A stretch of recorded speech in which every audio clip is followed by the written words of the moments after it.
Hey, Chicago, what do you say? This is the CHGO Cubs Podcast. And the good news, guys, is the Chicago Cubs cannot hurt us today because it is an off-day show. Cody Delmendo, Ryan Herrera, here in Studio B. They kicked us out of A. Yep. It's really hot in here, so if you see anyone sweating before the end of the show, it's probably me because I sweat way too much because I'm a big dude. What a way to start the show. Welcome, everyone. Happy Monday. Cubs take 3 of 4 against the Cardinals this weekend. Am I happy about it? Absolutely. Am I bought back into the Chicago Cubs in 2023? Absolutely not. Just to put that out there. Just got to put it out there for everyone. Ryan, how you doing?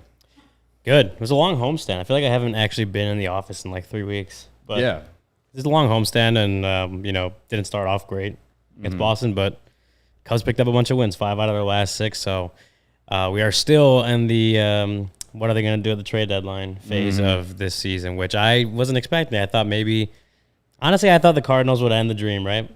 And they would end the Cubs' dream. Yeah. But they didn't, and the Cubs managed to take those last 3. So we are still going. The Cardinals, I mean, I know they've been bad all year. They always play up with the Cubs no matter what. Mm-hmm. And it's like vice versa in all the bad seasons the Cubs have had when the Cardinals are always good. But, man, did they, like their lineup yesterday was hilariously bad on top of the hilariously bad defense that they had all weekend.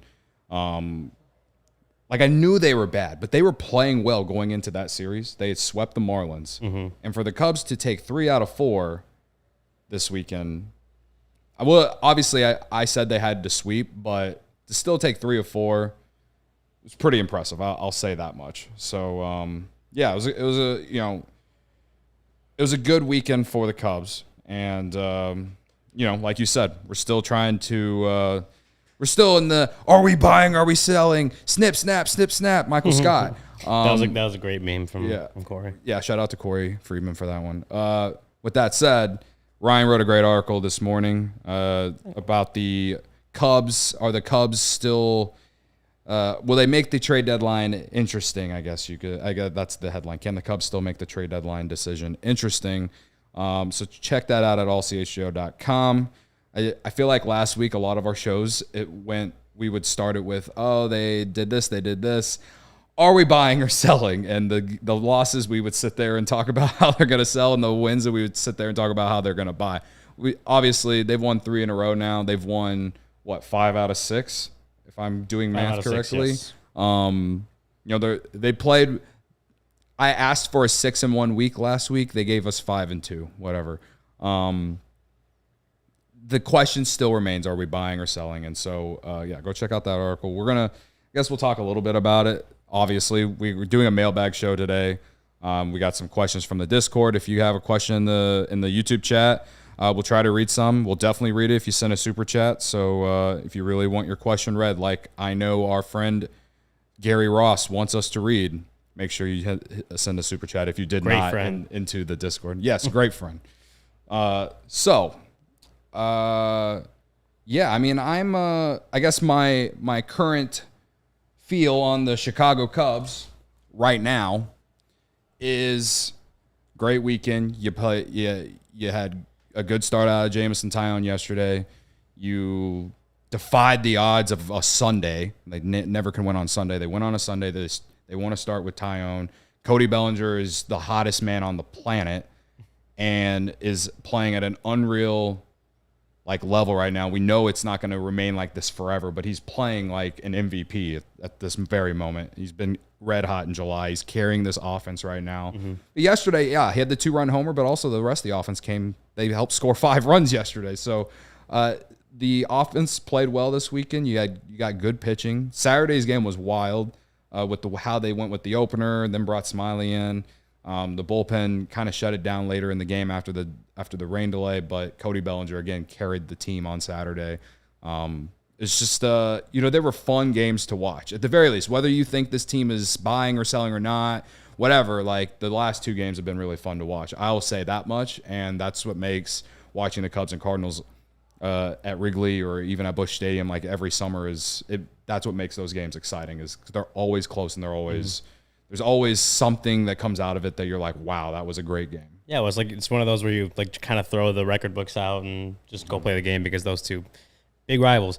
But that's what I'm saying. What I was saying earlier was like, that's kind of why I thought I'm like it would be so Cubs for the Cardinals to be the ones to kind of end the dream. Yeah. That first game, I mean, we talked about it. We were on the show with I think Kevin Wells, the first game of that series Thursday when they lost, and it was like. That was like as close as we got to like, all right, like 100%. The Cubs are selling. The season's over. That kind of stuff. And even one more loss probably would have been the nail in the coffin. Yeah, they did enough to start to reel people back in. So like you mentioned my article. Thank you, by the way, for credit to you.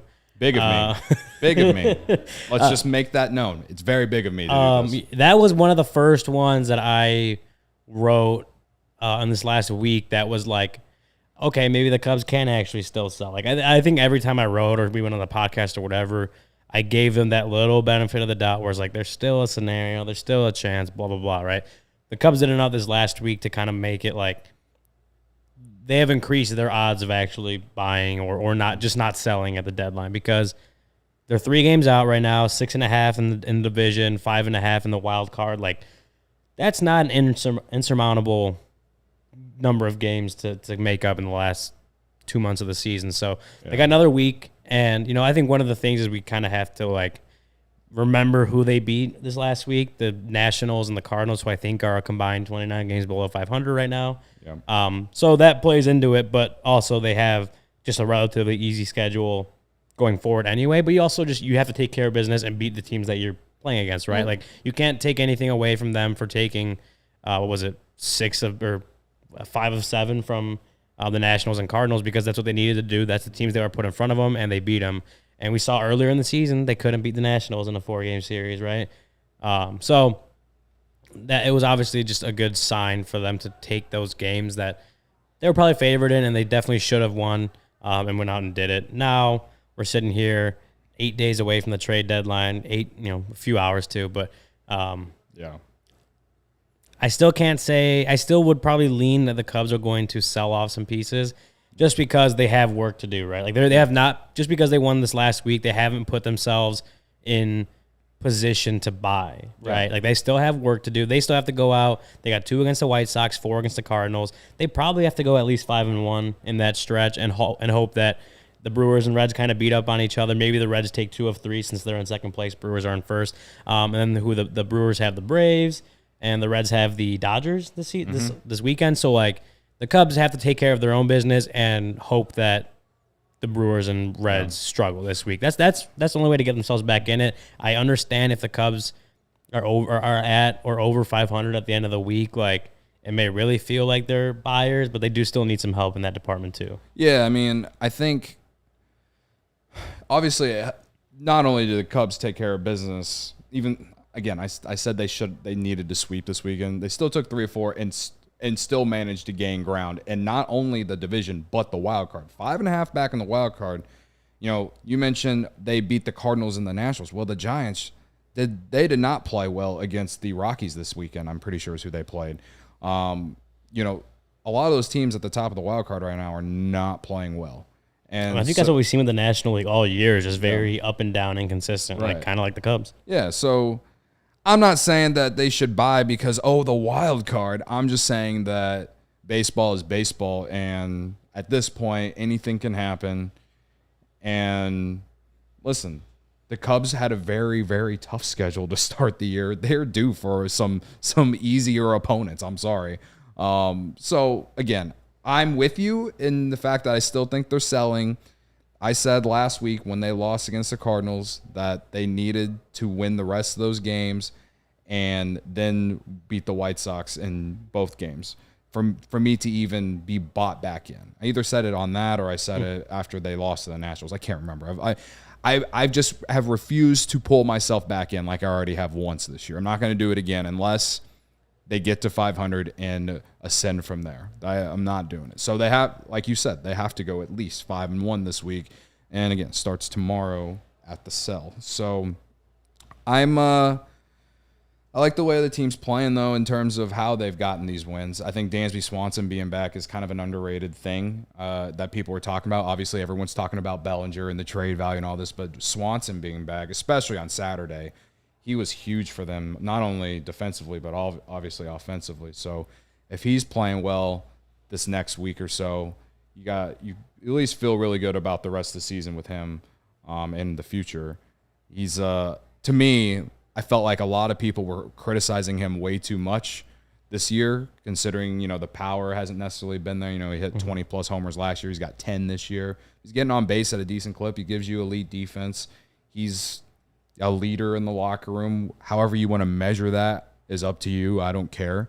I do think, though, that his presence in the lineup and obviously defensively changes this team's dynamic immensely. And we saw it honestly, from the moment he got back in the lineup, we saw that the rest of the weekend. So, yeah, no, it was like I said, very important weekend for them to win some games. They did, and all they can do is just keep winning moving forward. Like that's as simple as it gets. Is just win games, keep winning games, beat the Sox like you should, beat the Cardinals in St. Louis like you should. I mean, I'm not going to say I'm expecting them to sweep that one, but like they're a better team than the Cardinals. The Cardinals at that point may have already sold off some of their pieces.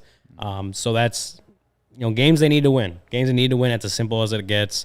Yes, they need some other help from outside teams as far as the division goes, or even the teams ahead of them in the wild card. But yeah, they need first and foremost to take care of their own business. Otherwise, the rest of that stuff doesn't matter. Right. I was going to save this for the second segment, but just for fun, we can talk about if they were to maybe buy a little bit, not like trade off a bunch of guys for a rental, but something that would make sense for the rest of the year if they are in position to buy. I saw our friend Brett Taylor over at Bleacher Nation write about CJ Cron this morning, who he is a first baseman for the Rockies, if you don't know. This year, he's kind of having a down year. He's got a 92 weighted runs created plus. He's hitting 255, on base of 299, but slugging 480. So he's always had the power. I feel like every time the last couple of years where the Cubs have gone to Colorado, he's hurt them in some sort of fashion. But for this year, he's kind of having a down year. But in July, he's hitting 319, 347 on base, and 681 slugging with a 159 weighted runs created plus. People probably be talking about him more in trade value if Cody Bellinger wasn't doing what he's doing. So he's red hot right now. I don't know what it would take to get him, but he's a rental. He's a little bit older. But despite him having a down year, he's still a better option at first base, offensively at least, than Trey Mancini. And you can still platoon him with Matt Mervis if you do call him up, because he's a right-handed hitter. So I'm interested in your thoughts on CJ Cron. Yeah, I mean, he's a solid player for the Rockies. All-star at some point, I want to say, right? Maybe last year or the year before. Yeah. I mean, he's an older player, rental contract. I don't remember how much would be. 7.5, basically. So he was an all-star last year, actually. He's had a very good major league career. Yeah, I think, reading into it a little bit, he's had something of a down year this year, but not, like his numbers would still be better than what the Cubs have gotten at first base, even though they are subpar compared to what he was last year. If they're in a mode of buying, right, like that's one of the positions where they need help is first base, and DH, I guess, would be considered in that too. Yeah.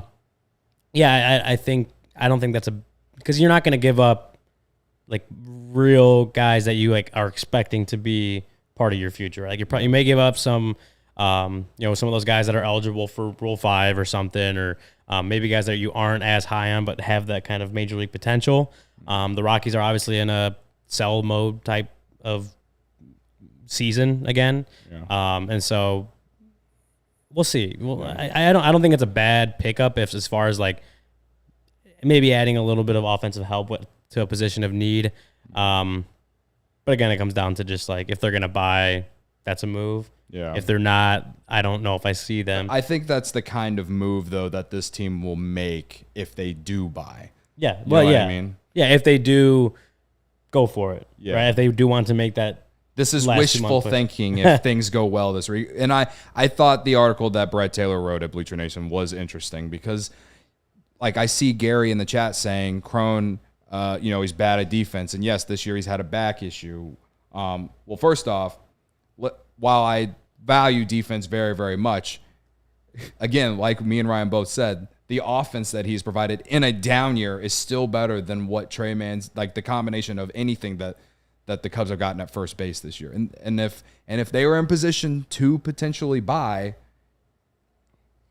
that is an option that's not going to cost you long term. You're not giving away major prospect for him, and he's a rental, so you're not going to have to pay him next year. And again, because he's a right-handed hitter, it doesn't necessarily block Matt Mervis. He can just platoon with Crone the rest of the year if they decide to do something like that.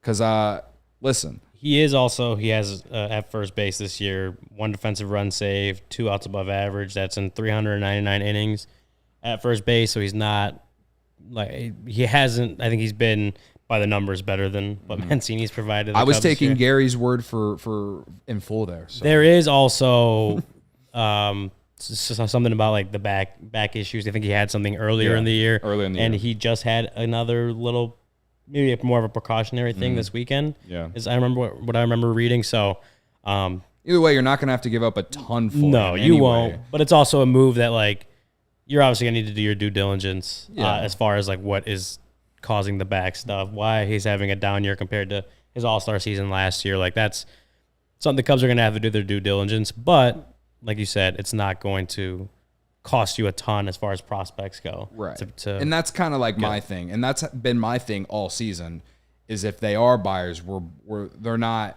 they're doing similar buying as what they did in like 2015 when they traded for Dan Herron and Austin Jackson. Like they got some depth. They added a pitcher. And that was like on the very back end of his career. Like this is not the year that they are going to shove it all in there and make a Aroldis Chapman type trade or even the Quintana trade, right? So, and whether they go 5-1 this week or not, they go 5-1 this week, they're not going to make a trade like that. But I do think making a trade like this for Crone is interesting, and it makes sense if things go well. So I just wanted to bring that up because big if. Yeah, it's a big if. Let a guy dream. I don't believe things are going to go the way that I want them to go, but let a guy dream. All right.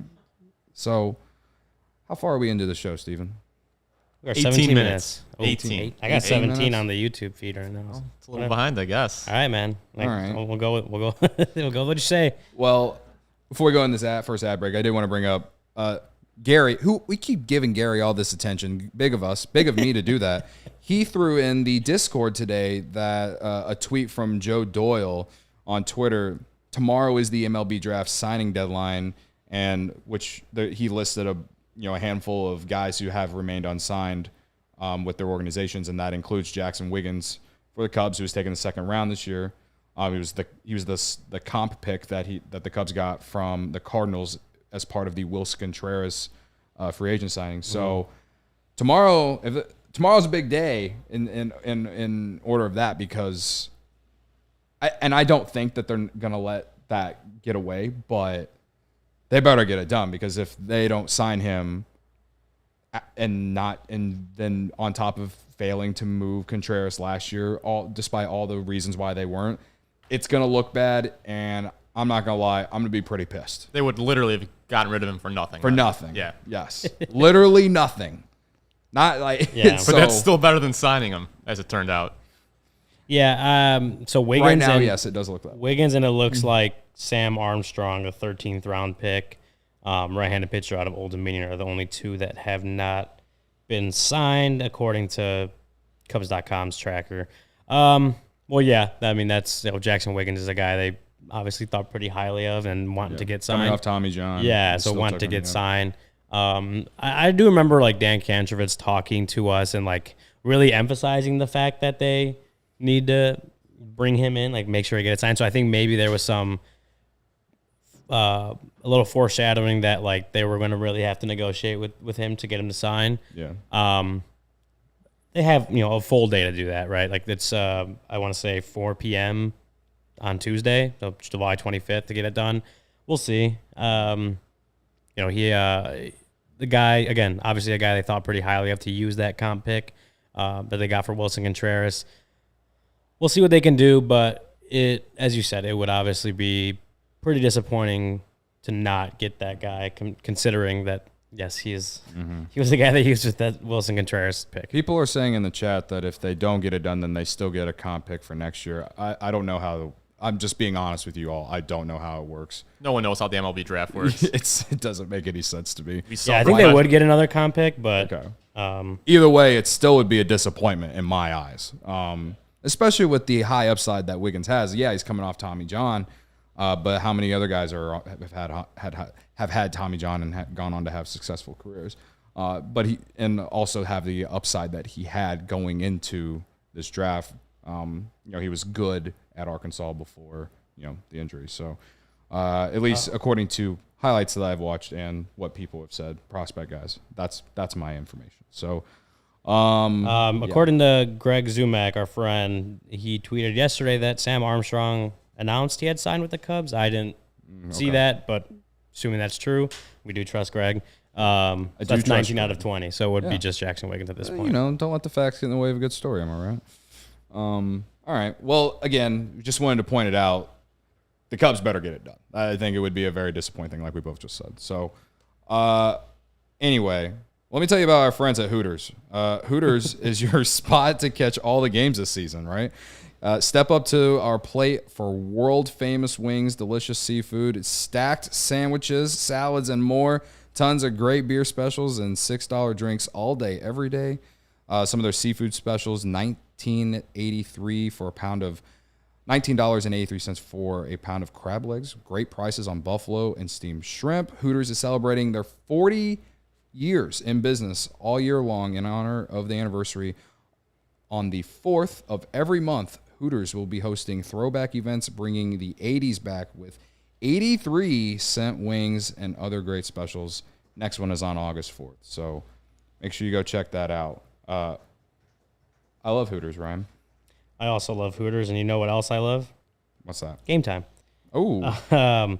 Yeah, so buying tickets to your favorite events shouldn't be stressful. Game Time is the fast and easy way to buy tickets for all the sports, music, comedy, and theater near you. With killer deals on last-minute tickets and their best price guarantee, you can stop stressing over the tickets and start getting hyped for the fun you'll have. I'm going through the Game Time app right now, which is the day of our kind of meetup on the south side this week. Is it Wednesday or Tuesday or Wednesday? Wednesday. Wednesday. So I'm looking at Game Time right now. Wednesday, tickets as low as, $38 is what I'm seeing right now for Cubs Sox at guaranteed rate for field. Cubs Sox, yeah, so if you want to go to a Cubs Sox game, and there'll be a lot of us there too, that's pretty cheap. Yeah. It's pretty cheap through Game Time. Game Time is the place for the last-minute ticket deals. Forget planning months in advance. Game Time has deals on tickets right up to the day of the event. Get exclusive flash deals on tickets for football, basketball, baseball, concerts, comedy, theater, and more. The Game Time guarantee means you'll always get the best price. If you find tickets in the same section and row for less, Game Time will credit you 110% of the difference. Snag the tickets without the stress with Game Time. Download the Game Time app, create an account, and use code CHGO for $20 off your first purchase. Terms apply. Again, create an account and redeem code CHGO for $20 off. Download Game Time today. Last-minute tickets, lowest price, guaranteed. I love Game Time. That's how I was able to go to a beautiful historic Wrigley Field yesterday and watch the Cubs take 3 out of 4 against the Cardinals, the St. Louis Cardinals, who were supposed to win the Central, run away with the Central. I was also told 7 All-Stars by some idiots on the internet that I haven't forgot. I just wanted to point that out once again. Anyway, all right, it's mailbag time. I figured we'd wait till the middle of the show to do it. Like we said, if you have a question, we see everyone throwing in their questions, so it's hard to catch up. But if you really, really want us to read your question, do it with a super chat. Don't we have one? We do have one super chat from Fernando. Okay. Want to start with that? Yeah, he says, so Stro and Belly for who? Non-prospect player? That's always $1.99. That's what I'm hoping. Yeah, I mean, that's always tough to know, especially like we've talked about how trade, like what team they're willing to give up for rentals has gone down compared to where they were, a decade ago when the Cubs were doing it. There was at The Athletic, Tim Britton gave a couple comps for both Marcus Stroman and Cody Bellinger. Okay. One comparison he made was Yu Darvish for Marcus Stroman. Yu Darvish in 2017, not the 2021. Okay. In dealing Darvish, the Rangers received Willie Calhoun, a consensus top 100 prospect, AJ Alexi, a recent 11th round pick who'd cracked LA's top 20 prospects, and Brennan Davis, an A-ball outfielder that was a fringe 30 prospect in the Dodgers system. That was 6 years ago at this point, which, yes, again, like the landscape and the market changes every year. So they know better than me. I don't know exactly what Marcus Stroman could get in a trade package like that, but that is what at least one expert is comparing him to. I guess we'll see if and or when they do trade him, what that package would look like. But that's at least one person's opinion on what a comparison on what the Cubs could do with Stroman. Bellinger, he compared him to Carlos Beltran in 2016. He did make the case that Bellinger's obviously 28 and Beltran was 39 then. But it was 7 years ago. The market has changed. Maybe, I guess what he's saying is maybe more like Bellinger may get a little closer to what Beltran got then, even though he's younger, just because of the way teams have kind of pulled back on what they're willing to give up. And I guess he also compared it to Chris Bryant. Chris Bryant trade in 21 for obviously Alexander Canario, who was a top 10 prospect in the Giants system at the time. And at the time, Double-A pitcher Caleb Killian, who had posted very strong results that season. We have not seen the fruits of that trade yet. Obviously, Alexander Canario dealing with 2 pretty serious injuries and still kind of working his way back into full-time playing. And Caleb Killian not having the kind of success that the Cubs were hoping for when they brought him up last year and then earlier again this season. But that is a couple comps that, that The Athletic has given for those two guys. Yeah, I don't know. I don't know because a lot of these things always kind of surprise us when we don't know what teams are legitimately trying to make offers, what teams are legitimately trying to give up, what the Cubs are really looking at as far as what they want to get. I understand wanting to get more major league or close to it players for those two guys because of the last sell-off and a lot of 18 to 19-year-olds and guys that have not cracked the majors yet. I get that. We'll see what the Cubs end up doing. I think for those two guys, if they do end up being traded, you may probably see returns featuring maybe a guy or two that's closer to the major league ready than not. But we'll see. Like I said, market changes every year. What we saw last year doesn't mean that's what we're going to see this year as far as what teams are willing to give up.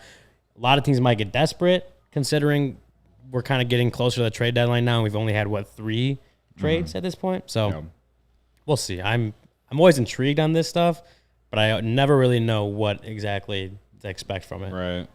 I mean, just to give my 2 thoughts related to Fernando's super chat, I've always remained that if they're going to trade Stroman and Bellinger, that if they get guys who can play next year on next year's team, I can swallow yet another lost season if that is the case. So, all right, from the Discord, let's do our. We did have one more super chat. Yeah, but I feel like we should read our Discord first, and then we can do this other super chat. I mean, the super chats. Okay, fine. We'll do this $2 from 64 Hoops. We'll just do it. All right. He's paying us. He is paying us. So are people in the Discord. 64 Hoops is paying. Is it possible that the Cubs don't buy or sell? I don't think so. I doubt that they stand completely pat. Yeah. It could be a soft sell, soft buy kind of situation. Either way, they're doing something. But I doubt that they're gonna just continue running with the team that they have right now. Whether that means they make a couple small additions to maybe bolster the bullpen or a CJ Cron, or they go to the sell and deal Stroman and or Cody Bellinger and or maybe someone like Michael Fulmer or something. Yeah. I don't see them staying pat. I would say if they buy, they still might sell some of these bullpen pieces and give some of the younger guys a shot. But, I think there's a little bit of both that we could see if the Cubs have a good week this week. So, okay. Now we get to Now we can do the Discord. The first one's from most of these Gary are from Ross. Gary. This one says, this is from Gary Ross. Assuming the Cubs sell, I set the over/under at 3.5. Do you agree? As far as that line being 3.5, I would agree. Yeah, I'd probably say over though. Yeah, I would say over if they. I think that's a good line, but I would probably go with if they're in the sell mode. I would probably go over. Yeah, So I think you can list off the guys that they may potentially move. I think Cody Bellinger and Marcus Stroman are at the top of the rumor mill at least. Kyle Hendricks is a possibility, even though I think that's a lot less likely that they do deal him. But a guy like Julian Merriweather, I mentioned Fulmer, potentially could be, relievers that are on the move at the deadline. Yeah, We'll see. I think if they're in sell mode, I'd probably take the over on that one. But 3.5 is a good line to set. yeah. If they buy 3.5, I think you would take the under because I think that they get 2 players max if they do buy. So, and that would probably be maybe a guy like Crone and maybe even a guy like Candelario from Washington. So we'll see. This one also from Gary. Assuming Boris is true to his word and based on reporting from Jesse Rogers this morning on radio, Belly is going to free agency regardless. Do you trade him for a team's number 1, 2, or 3 prospect? He might be the best hitter on the market if Ohtani is not available.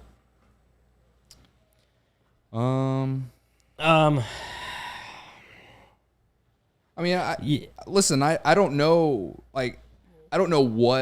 how the market will be, right? Like, I was telling some guys out on the couch, some of our sales guys out on the couch about, the market and how you're not seeing teams give away their top prospects for guys who are going to be rentals. And Bellinger's going to be a rental, basically. He's going to go to free agency this offseason. And, I don't think you can get the prospect capital that you could have necessarily 5-7 years ago. I think they could get a good haul for Bellinger for sure, but are you going to get a team's number 1, 2, or 3 prospect? I don't think so. I really don't. Yeah, that's where I sit. Yeah, I think the second part of it is I don't know what they would get. I mean, maybe they do something like they did with Baez and Trevor Williams getting, I don't even know where Pete Crow Armstrong was ranked at that point in time as far as the Mets. He wasn't in the top 100 or anything like that. Well, in the Mets system. I don't know exactly what it was. He immediately went to the top 5 for the Cubs at that time, but yeah, the Cubs system was so bad at that time. Yeah, so I mean, maybe you package a Cody Bellinger type with, someone like Michael Fulmer, just a name I'm going to keep throwing out there. I'm not saying he's absolutely going to get traded, but as far as like someone who could, maybe you package him. He's been better, obviously, lately. Maybe that's how you do it to try to boost what you might get in return as far as a prospect goes. But as we see in the chat, no one wants prospects anymore. So I guess we'll see. Yeah. But to the first part of that question, I would assume that what Scott Boras and Cody Bellinger had planned going into this season remains true. I don't see them really entertaining extension negotiations in season, and I certainly don't see them signing one. I do think the goal was for Cody Bellinger to reestablish that he's a very good baseball player, which he's done so far. Yep. Go back out in the market and see what we can get in free agency. With Scott Boras as his client or as his agent, I see that as a very strong possibility. So as far as trading him, if you're on the market side of trading, of selling, I think I'm still saying that they need to trade Bellinger. Mm-hmm. I'm still on the side that like you need to see what you can get for him. Like, there's nothing wrong with seeing what you can get for him. But if they're selling, I'm like they need to. He's the guy that would get you a rather big haul on this team, considering the boxes he checks as far as a lefty bat, power, Gold Glove defense at 2 different positions. Like you're gonna get something good, something valuable, and if you're selling and you're not going for it in the second half, if that's the mindset that they take into the trade deadline, I just don't see how keeping Cody Bellinger fits into that. Yeah, that's just me. That's me. If they decide, they're not going to make up any ground. Like this week doesn't go how they plan, right? They're not going to make up more ground. They lose ground on both those potential playoff races and on the 500 record, and they decide they're going to sell. Holding on to Cody Bellinger just doesn't make sense. Just because whatever you do with him is not going to affect your chances of re-signing him in the offseason. I think that's why I would say if you're not going for it in the last 2 months of the season, Cody Bellinger should be traded. I mean, my whole thought on trading Bellinger, if you can get on a haul with guys that can perform next year, and if you can get a 1, 2, or 3 number 1, 2, or 3 prospect in an organization system, or if they're in the top 100, like, sure, you can buy me into it. I just hate the semantics of the idea of it. And that has nothing to do with, like, what they can get with it. It has everything to do with how I feel about the Cubs organization at this point. Okay. Do we have What's another the next one? one? We have another one. We got 2 more in the Discord. Let's break up the Gary Ross questions, and we got one from Brad We'll get back to Beatty Gary. here.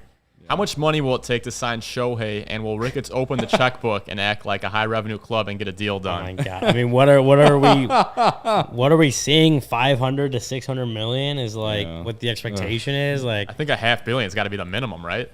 for a guy that's a superstar on both sides of the ball, pitching and at the plate, like, he's gonna get a lot of money this offseason. I think 500 million is about what you're starting at. Yeah. As far as if the Cubs would go out and get Shohei Ohtani, they have to sign like a $200 million contract at some point, right? Like they have not signed a $200 million contract where a lot of other teams have. Shohei Ohtani is going to more than double that. Mm-hmm. I don't know. I guess if we're going off track record, I would lean no. But like if this team is ready to be legitimate and legitimately start competing and acting like the big market franchise they can, they have the resources to do it. I know that. They know that. Everyone kind of knows it. Like they are the Chicago Cubs. Mm-hmm. They do make a lot of money. They have a lot of resources up, in par with the Yankees and Dodgers. If they're serious about going out and trying to get Shohei Ohtani, they could do it. I'm not saying they will, but they absolutely could based on what they, the resources that they have, that we know they have, and they can do it if they really, want to. Does that mean they do? I don't know what they do, but they could do it if they tried. Yeah, I mean, obviously I don't feel like they will do it. To me, the offseason, and I hate that we're talking about the offseason here in July, but to me, this offseason is as big as going into the, whether this team makes the playoffs or not. This is as big an offseason as going into, 2016 in some aspects. That team in 2015 surprised everyone, and they brought in some guys to supplement their roster, and they were able to take that next step to not only just be a real playoff contender, but actually win the World Series. And depending on how this roster looks after the trade deadline, as we sit here right now, say they stand pat and this team sneaks into a wild card or maybe wins the division, whatever, this offseason will be as big as that after the 2015 season, because you get into the playoffs, you get some young guys a little bit of a taste, then you got your better prospects coming up next year. You got to supplement your roster even more with the resources you have. Like PCA is probably going to be on the Cubs next year. We're going to see some other pitching prospects make their debut next year. You'll probably see a few make them this year. Yeah, as well. But like they're gonna be a part of this team, and like the Cubs are high on those guys. So for them to really take that big step, no matter, honestly, outside of, they could re-sign Bellinger, whatever, and Stroman. At this point, with what this roster looks like, if they do stand pat or add, and then you go into the offseason, maybe, and again, if you make the playoffs or you're in it to the very end at the very least, it is as big an offseason as, perhaps even going into 2016 in terms of just putting a real team out there. That way me, Ryan, Corey, Luke, and Brendan don't have to sit on this podcast and be like, oh, if this happens, maybe they'll make the plus. If this happens, like all these ifs. I want this offseason is about putting together a team that you can sit here on opening day and look at that roster and say, this team is going to win the division, and I know it. That's what this offseason is all about. And whether that includes adding Shohei Ohtani or not remains to be seen. And I don't think if it does happen, I don't think it won't be because they signed Shohei Ohtani. They have the resources to get other dudes too. Yeah. He's not the only guy in the market. Yes, I would love Ohtani. Every team would love Ohtani. Every fan would want Ohtani on their team. I'm just saying in terms of what the expectation should be for this offseason, that's where my expectation is, no matter what happens at this deadline, because that 2024 is supposed to be the window of when they start to ascend to a consistent playoff contender. Yeah, I would also comment on the Ricketts cheap thing, which is still going on in the chat. From our friend Michael Collada? From everyone. I still don't agree that he's cheap. I think he's not Steve Cohen. Right. That's for sure. He's never going to. No owners like Steve Cohen. He's not going to spend money like Steve Cohen. And the Padres. The Padres are obviously a good example of like spending all the money that you have, like going all in doesn't always work out. I think. I'm not saying.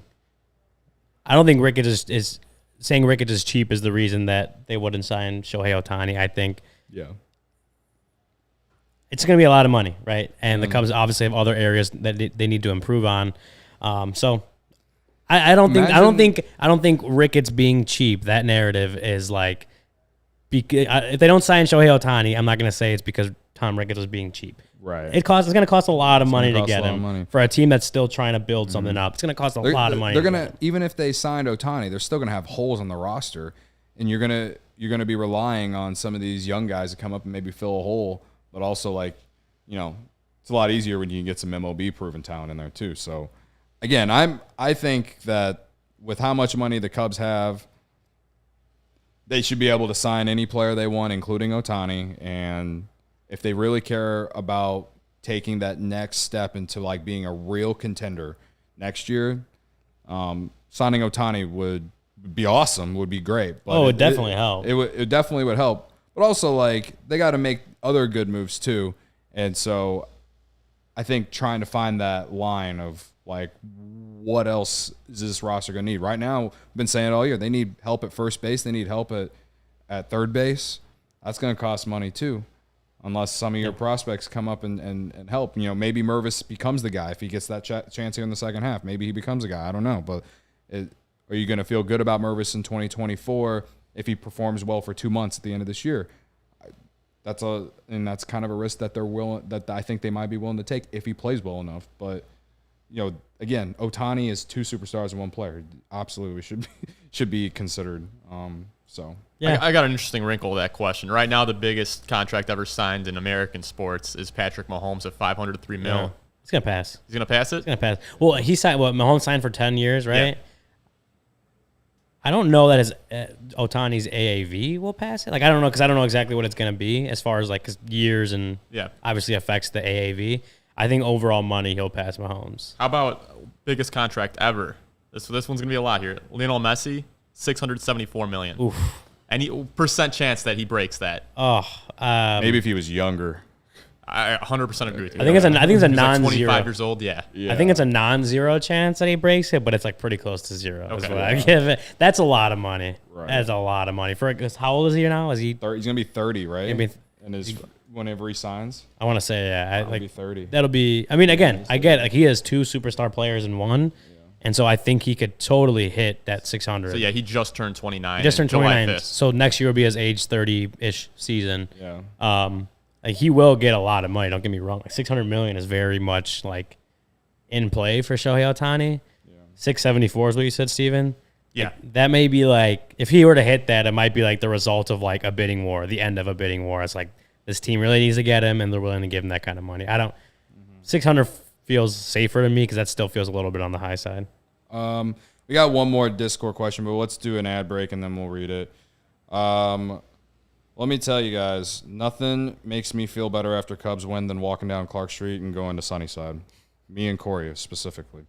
Sunnyside is your home for judgment-free cannabis shopping, a place where all kinds of visitors are welcome to explore, discover, and purchase a wide array of high-quality products. Sunnyside has everything you need to elevate your summer. One-stop shop for all your cannabis needs, no matter where you are on your cannabis journey. Easy online ordering and in-store pickup. Great transparent loyalty program. Sunnyside Rewards. Illinois' favorite dispensary from city to the burbs. Champaign to South Beloit and Wrigleyville to River North. The Chicago athlete that made me feel good this week, clearly Cody Bellinger. No one has made me feel better than Cody Bellinger this week. Also just goes very well with the Cody Bellinger memes. What about you? I mean, yeah, totally Cody Bellinger. I think just watching him play baseball, no matter who you root for, like watching a good Cody Bellinger play baseball is just good for the game. Absolutely. Yeah, Ravi's celebrating him right now. Absolutely, Ravi is. Also, I would assume re-signing with the Bulls makes me feel good too. Oh yeah, there you go. That's that. Yeah. Right. Our friend, I would assume. Our friend, CHGO friend. I would assume. So some Sunnyside House brands include the Mindy's, the best tasting gummy and chocolate edibles created by James Beard award-winning chef Mindy Siegel and Cresco Labs. There's another one called Good News, which is a gummy. It's a gummy. It's a rechargeable vape pen and cart. Perfect for great moments with the crew. Through August, head to sunnyside.shop and use code CHGO25 at checkout for 25% off your total order. One use per customer, not stackable with other promotions. That's not only for new customers. Anyone can use our code. Pick up everything you need to elevate your summer. Must be 21 plus or an Illinois Med card holder. Another Chicago athlete that made me feel good this week, Justin Fields, said he's going to throw for 4,000 yards. Hell yeah, brother. Manifest it. That said, I wanted to say I had a buddy who texted me yesterday who said he was going to Sunnyside. He's actually a Cardinals fan. He texted me and said, I'm going to Sunnyside and using that code. And then I told him, you can use it more than once. There you go. So, and he's like, oh, easy. I'm definitely going back. It's that easy. It's that easy, baby. But let me tell you about Lewis. Students are just like you, full-time jobs, families, full-time sports fandoms. Go back to school to earn a respected degree at Lewis University. 35 miles southwest of Chicago in Romeoville, ranked as one of the U.S. News and World Report's top-tier colleges. Lewis partners with the numerous employers for tuition discounts and offers evening, online, and blended formats to help you balance work, family, and education. Faculty bring real-world experience and instruction to the classroom, which is immediately relevant to your career. We offer career support and academic resources for adult students looking to complete your bachelor's or master's degree or enroll in a professional certificate program. Lewis has the right program for you. Lewis offers several career-focused programs that will set you up for success. We're just going to highlight one here, the Lewis program in computer science. It's got 8-week sessions, can be completed in 1 year, concentrations in software engineering, artificial intelligence, cybersecurity, digital forensics, enterprise, and cloud computing. Discover how a degree from Lewis can help you build a better world. Learn more at lewisu.edu/you-can-do-this. Yeah, that's a computer science degree. Will probably help you get a job within the Cubs front office, too. Yeah. Work on that Ivy system that they got. Yeah. Like if you don't like Jed Hoyer, take his job. Start by doing that at Lewis University. Am I right? We got one more Discord question, Steven. I think it's from Gary Ross. Our friend Gary Ross. Gary Ross is probably the most active person in the Discord, and we appreciate him for that. Also, wait, Barbara says, why is Ryan wearing a Mariners hat? This is not. This is a Mexico. I would say that's a Mexico hat. This is a Mexico hat from the World Baseball Classic. Come on, Barb. Which, by the way, we are live if you didn't realize. We're live. All right. Okay, go ahead. We got a Rule 5 question from Gary Ross here. Since there's a lot of Rule 5 prospects eligible this offseason, do you think the Cubs may be packaging them together to either get younger, higher upside prospects or quantity over quality to look for a big leaguer who could help in the future? Ryan, I'm going to leave that one to you, man. Yeah, I mean, so our friends over at Northside Bound have, they always update their list. So as of July 13th, there are very many players that would be Rule 5 draft eligible. I mean, I'm just kind of looking through a list right now of like names that we've all kind of heard. Cole Franklin is on there, DJ Hers, Darius Hill, Porter Hodge, Bailey Horn. Like, there's a lot of names that probably are even on like the, they're on, some of them are on the top 30 prospect lists. And just names that we've heard a lot over, however many years that they've been in the system. So it looks like there's a good amount of them. I would think that that's a possibility. Maybe even guys that are higher up in the system just kind of blocked, maybe a possibility as far as getting some, major league talent at a different position than those guys play or whatever it is. Maybe getting, if they do decide to buy, they want to bolster that bullpen or something, like this is another way to do that, as far as like some of these guys are going to be eligible for the Rule 5 draft because they aren't on the 40-man, right? And they might get taken. Like, you never really know who was going to get taken. I forgot who, the Cubs lost. I don't remember who they lost this last year. I think they lost someone in the Rule 5 draft. Or it might have been the minor league. I just remember we were all afraid that we were going to lose Cam Sanders, and then he did. Well, he didn't get picked, but I know like Brennan Davis was someone that they protected. Ryan Jensen was one of those surprise protection picks. I don't remember who they lost in the Rule 5 this last year, but like there may be some surprises, and sometimes you may want to, for some of these guys, get some value, get some non-Rule 5 eligible value for them, that you're not just kind of risking losing these guys. The roster stuff, Rule 5, like there's so much like stuff at play when that goes into these decisions. But Gary mentions the Rule 5. That may be an avenue they take as far as clearing up some of this depth that they have in the system, this Rule 5 draft eligible depth, and getting someone that could help the major league team if they do decide to buy. Yeah, I really don't. That's the best answer. Brady said the fact he can't remember who they lost shows you Rule 5 isn't that big of a deal. Yeah, I get. Yeah. I mean, that's kind of a good way to put it. I mean, right. But you do run that risk of losing someone that another team might value. So I'm intrigued to see who the Cubs put on the 40-man that are like prospects. They obviously did that last year, and they're gonna have to probably do that again this year. So, we got some questions in the chat if we want to go to that. We got a few questions here. We got 10 minutes left, Steven? 8 minutes? 8 minutes if we're going to be technical. Don't let the facts get in the way of a good story. The Jedi of Chicago. What happens if the Cubs trade Stroman for an MLB-ready third baseman and keep Bellinger for the season? Does that happen, or is it an all or nothing between Stro and Belly? I guess for me, I still think it depends on like where the team is. Like, I do think that they will trade Stroman no matter what at this point. And I'm not saying that just because he's not pitching well and that I'm like tired of him. I'm saying that because the Cubs do have a lot of pitching prospects that they're high on. And I think that they want to give some of these guys an opportunity. Now, the difference between that and Cody Bellinger is even though they have PCA and, Alcantara, Bellinger is a proven commodity, just like Stroman, but we're talking about an MVP caliber player who is playing at an MVP form right now. Sure, yes, I think go ahead and trading him and then trying to re-sign him in the offseason makes tons of sense. But that goes back to like what I was saying, like if they do it in a week or whatever and they go 5 and whatever, like I could still see them trading Stroman and holding on to Bellinger. I think it's very unlikely that happens. I think it's more likely that they do trade both or keep both, but it wouldn't necessarily surprise me if they just traded one and kept the other.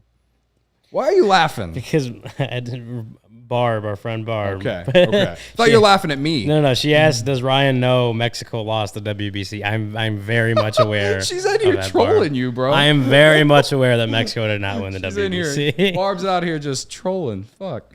Very much aware. Also, the chat has updated me that it was Chris Clark that they lost and actually got back. Yeah, they got back from the Mariners through just how the Rule 5 draft and the months after that function. So they did get him back, so he's back in the system. So there's another example of maybe the Rule 5 draft isn't all it's hyped up to be. Do you have a take to what the question we just read?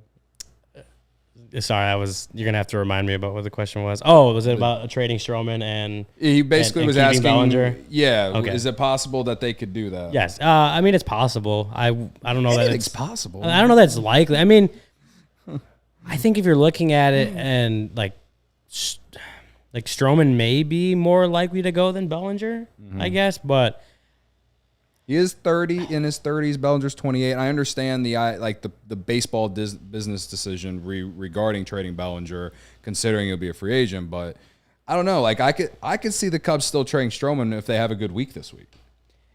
I would say it's possible. I would say I would lean more towards if one of them goes, the other does too. Yeah, same. Because that would be obviously a weird balance of like you're trading either a guy who's playing out of his mind as the best hitter in baseball this month, or you're trading a guy who for most of the season has pitched like a Cy Young contender, but you're keeping the other one. Like that doesn't make a whole lot of sense to me if you're going to go one direction. You're right. If you're going to buy, you want to go for it.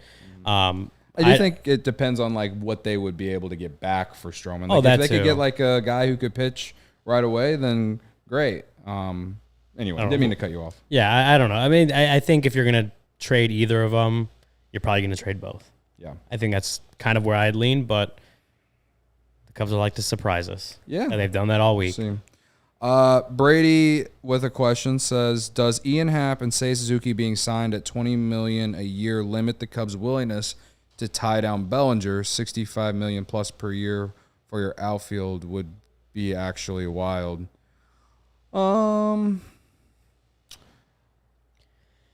I don't really know what to. I don't think so. Answer. I don't think so.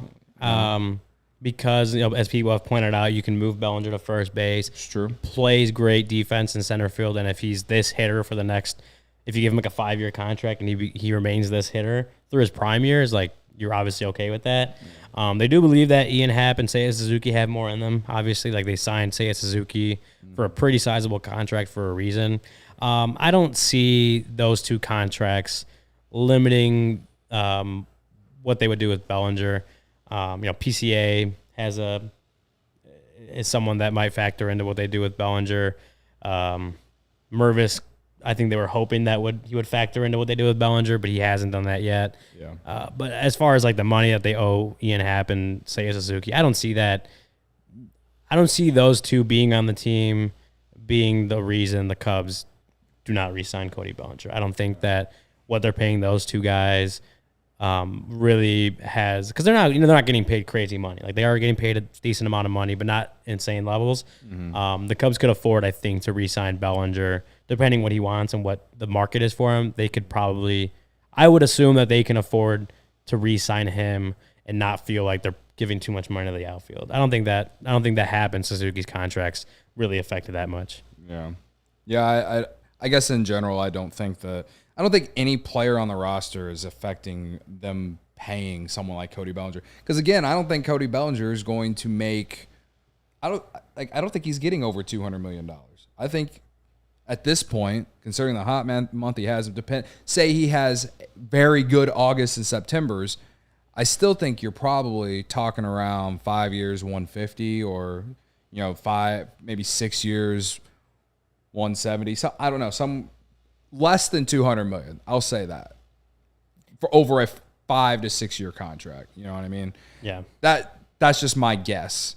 I would be shocked if he got over that, but also Boris is his agent. So if some team is just really believes that he's going to be MVP Bellinger for them, then sure. And I think Bellinger could. The reason I think we all want Bellinger is because he looks like a guy that you kind of want to build around. Again, he's not in his 30s; he's 28, and he's young, and he plays Gold Glove defense, and he has left-handed power. Like this team is needed that, right? Yeah. And I know this year, outside of May when he was hurt, like he's pretty much been that, And so it's, to me, whatever you have to pay Cody Bellinger isn't holding this team back. No, and I also think that we still have 2 months left in the season. Like he's not going to play this well in August. He has to prove that he could still be a consistent good player, but because just be good. He had that really good April, and he had some struggles to start May, and then he got hurt and took him a little bit to come back. So he's got to kind of prove towards the end of the season that he's for sure back to Cody Bellinger. So I think we revisit this in like 2 months. Yeah, honestly, because then If we'll he's really still on the know. roster. Then we'll really know what people are willing to give him. Because I saw people talking about extending him after April, and I'm like, yo, like he had an awesome month. Don't get me wrong. Yeah. But like this is Cody Bellinger that's been not very good for like 2 to 3 years prior to that. Like give him. I mean, I've said it the whole season. We've talked about it. I'm like, give him the season before we really consider extending him, because he has to go out and prove that he can get through the end of the year healthy and playing like at least close to what Cody Bellinger was before. And I've generally agreed with that take. Like, I think that the Cubs are in a very unique position with Cody Bellinger. They haven't been in a position like this with anyone in like recent years at all. This guy isn't like, again, not in his 30s or anything.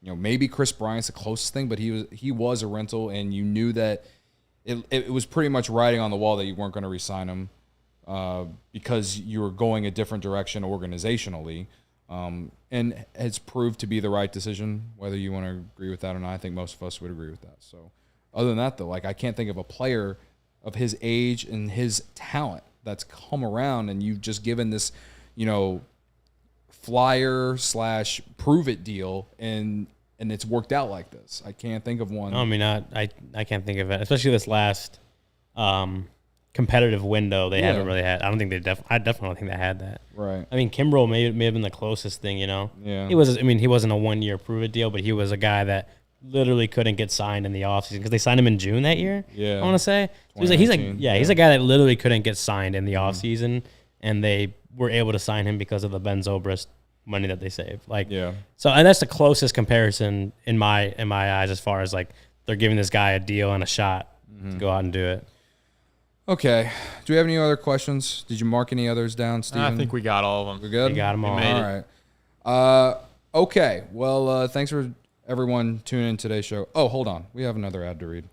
I forgot. Also, I wanted to mention on this day in 2020, Kyle Hendricks threw the complete game shutout against the Brewers on opening day in the COVID year. I just wanted to point that out because it was a good. It was one of the more like probably we talked a lot about Kyle Hendricks last week and how it could have been his last start at Wrigley Field as a Cub. That was even though there was no one in the stands for that was probably one of the best starts I've ever seen him pitch. So happy anniversary to that. You can celebrate that anniversary with Goose Island, guys. CHGO supported by Goose Island Beer Company, Chicago's beer since 1988. You got the Goose IPA, the Tropical Beer Hug, the 312 Wheat Ale, and the Full Pocket Pilsner. Everyone knows I'm big on like all four of those. I had some beer hugs yesterday before I went to beautiful historic Wrigley Field. And like it says in our ad read, that 9.9% alcohol percentage, it's dangerously easy to drink, let me tell you. It'd probably be my favorite one right now. What's your favorite one right now, Ryan? It's always going to be 312. I've been able to try most of them now in the office, but 312 is always going to have a special place in my heart. Yeah, no doubt. We just restocked the fridge here in the office last week, so I'm excited to have one here soon. Beer Bat is still banned. Gotta have a good week for the Beer Bat to come back, guys. So grab ultra fresh brewery exclusive beers at Goose Island's original brew house on Clybourne Avenue in Lincoln Park, or from their tap room on Fulton Street in Westtown. Goose Island Beer Company, Chicago's beer. Why they gave us an ad to read after the third segment, I don't know, but we do what they tell us to do. We're back tomorrow, pre and post, I believe, Cubs Sox. And then obviously we have the Crosstown Takeover on Wednesday, so there won't be a show Wednesday. But if you're coming out to the Takeover on the South Side, I'm going to be there, and I'm going to be surrounded by nothing but White Sox fans, so please come help me get through that, even though I don't know what they're going to say to me because they're in a much worse situation than the Cubs. Sorry, Steven. It's true. That's what makes me feel good, I guess, in some aspects. Like, there are some organizations in a much worse situation. 19 games under 500. And a team that's supposed to be in the winning window. So that's what makes me feel good about the Cubs. Thanks, Cody. Ruined my day. Sorry, man. So again, pre and post tomorrow. I got to find out who's going to do that. Ryan, you're going to be on the south side. I'll be on the south side. On the south side. So I'm going to. Oh, Luke will be back tomorrow. You weren't supposed to spoil it. I already did. We told people last week. Did we? Yeah. Nah, I wasn't here. Yeah, we did. We still have to make an entrance. Yeah. Luke will be back, so it'll be me and Luke, and maybe I can get Corey to come in here with us too. Then again, take over on Wednesday, so we'll see you guys out there. But until tomorrow, everyone, thanks for dropping in. Check out the CHGO Cubs podcast. See you tomorrow. Bye. Love you.